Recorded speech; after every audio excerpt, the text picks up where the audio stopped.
Everyone, and welcome to day 27 of my horror movie review marathon, and I've got The Haunting of Molly Hartley movie review. When a girl is starting her life over after having PTSD, she experiences something more haunting.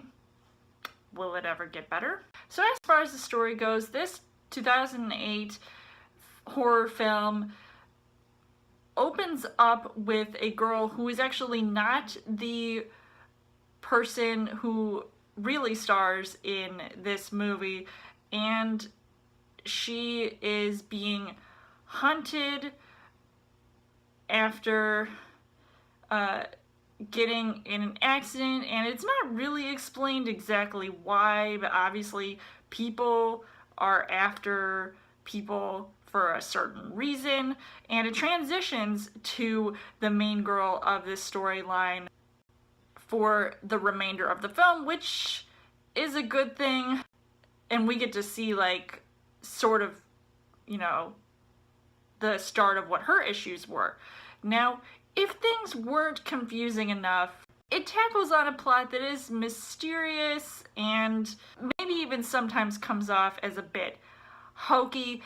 And so as far as the casting goes, you've got Haley Bennett, who plays Molly Hartley, and you know, this is actually the first time I had seen her in a movie role, and I had seen her in movies, you know, made nowadays, but in this one, she just, she's not exactly the greatest in this movie, and I don't know if it's due to her reactions to things, or, you know, the dialogue she was given, but it was just bad. And Jake Weber, who plays her dad, is even worse. And I actually liked him in another horror movie called Dawn of the Dead, but here he really just doesn't add much to the film. And Chase Crawford, boy, I love you. I've loved him since Gossip Girl. That was the only reason why I wanted to see this movie, for him, but he's eye candy, so who really cares what else happens to him in this movie,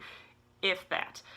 And Annalyn McCord, for all of you 90210 fans, you know, like, she comes off as this mean girl, and she plays it down to a T, that to the point where it gets super duper annoying, and I would punch her in the face too. Especially gets annoying when she wants to talk about mothers. We're the Wayans brothers from White Chicks. Because I didn't like a lot of the acting choices here, I couldn't even get behind people who were genuinely being nice.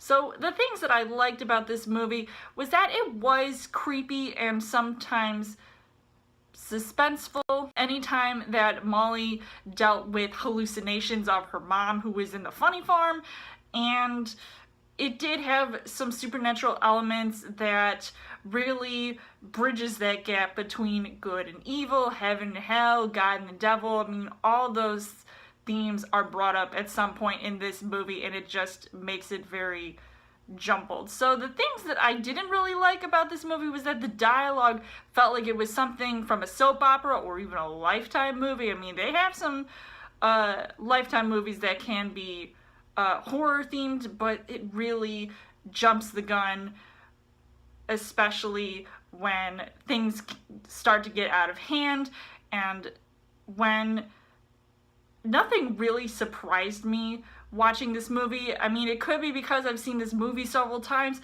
and even if it did have some really terrible moments here, there's just something that's always drawing me to this movie, and it's not just Chase Crawford. The third act also cheapened the feel of the entire movie, so everything coming down to this moment really just, especially with a so-called reveal, just turned out to be equally awful, and the ending was just bad. Overall, I would say that this movie might just be a guilty pleasure for me, but it's one that I don't know how many times I'll actually watch it in my lifetime, or I don't even know if I would recommend it for the average moviegoer, because it really just turned out to be really stupid. So I would give this 2.5 hearts on the heart rate scale. So let me know in the comments what you guys thought of The Haunting of Molly Hartley, and come back tomorrow for day 28 of my horror movie review marathon. And as always, you guys can subscribe to my channel. I've got more movie reviews, movie updates, come back every week for a Child Thursday video. You guys can also like me on Facebook and follow me on Twitter, and I will see you guys later.